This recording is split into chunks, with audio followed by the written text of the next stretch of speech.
You are tuned in here to your Feel Good Morning only on eXpresso SABC3, and right now we are chilling with our gamer guy, Hinds, but we're not going to be playing games this morning because he's here to talk about the Consumer Electronics Show that took place last week in Las Vegas. Very, very exciting. The latest in the latest technologies. Grant, how's it, man? You well? I'm fantastic. Awesome. I know, this is a very exciting topic, man. It is. I get really excited when CES happens every year because there's all these new technologies that are coming out.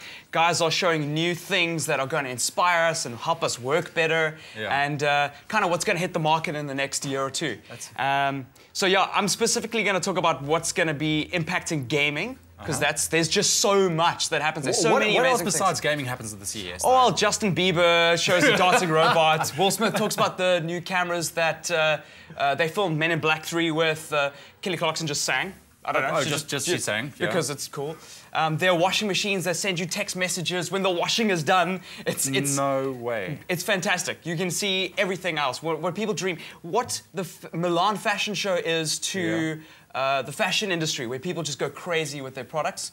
CES is to technology. So they just go crazy. Here's the wildest thing that we can suggest. Wow. No offense, I would rather attend the CES than the Milan fashion show, you know? I completely nerd out with that. All right, cool, man. So you're here to talk about what's going to be affecting the gaming world. Totally. So the first thing that was there was a ton of tablets. 2012 is the year of tablets. Yeah. So we're getting a ton of quad-core tablets that are going to be... They're pretty much as fast as what we have already now in terms of laptops, but they are extremely fast in thin... screen form. Yeah. A company called Razer is bringing out a concept that they dubbed Project Fiona, and it's a 10-inch tablet with handlebars on the side that runs an i7 processor.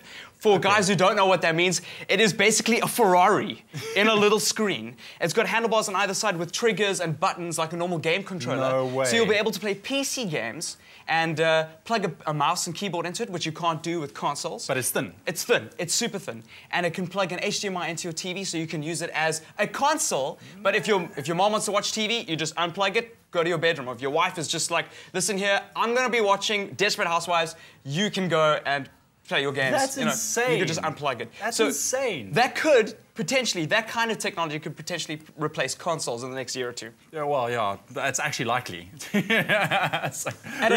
At an entertainment technology conference, obviously there were a lot of TVs. That's crazy. There were tons and tons of TVs. And TVs are coming out with better processors and smart applications, especially the Google TVs. And Google TVs, okay, because TVs nowadays, they're awesome. You've got the 3Ds, you've got like connect to the internet, everything. Yes, but this is kind of like gimmick-free because it runs with apps. So Android is Google's operating system, and when you switch on your TV, you can have a whole bunch of apps like YouTube and stuff. Anyway, OnLive is the new app that they've launched that's coming out on the Google Android TVs in the next couple of months. And what OnLive is, it's an amazing new technology. What YouTube is to streaming video, OnLive is to gaming. So what it does is it streams gaming gameplay from another location. So you don't ever have to have a high-end processor, console, or TV that can actually handle high-end games. What happens is it gets processed off-site, and you get to play it in your lounge. When you play your button presses, it gets sent through to the server and sends it back to you. So you'll be able, you might not even need a console at all. Yeah. It'll just be streamed straight to your TV. That's insane. Listen, dude, there's so much to talk about. I want to just quickly talk before we finish about a very interesting thing that you've mentioned, something about your windows becoming a TV screen, becoming a blind. Yes, you get smart windows now that are coming out, completely transparent, with widgets and stuff in front of it, completely translucent. And soon that will be a television screen in your house, but it also acts as a window. My favorite thing about it, though, is not gaming. It's the fact that it's a digital blind. It has a little slider on the side. You can slide it and completely turn your window into a transparent window to a completely opaque window. That is insane. And also, it's going to be used in cars as well. Well, you can think of the application from then. Once we have it in homes, cars, can you imagine your windscreen? Your whole dashboard can be on your windscreen. GPS on the side of your the passenger side. It's going to be fantastic. That's insane, man. Awesome, Grant. Thanks so much for the update. I really appreciate it. Pleasure. Now, quickly, I know you're a man that likes to cook, get busy in the kitchen. We are cooking honey and mustard chicken a little bit later on. So, what's your tips? How would you do it?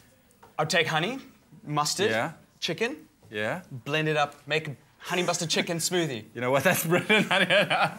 So if you have any interesting ways of preparing onion mustard chicken, let us know on our Facebook page. We're going to be doing that a little bit later after the news. Right now, though, it is for the news. And also remember, you can call us. 08391333728 is that magic number. And then you can chat to us during our cooking. Right now, time for the Express.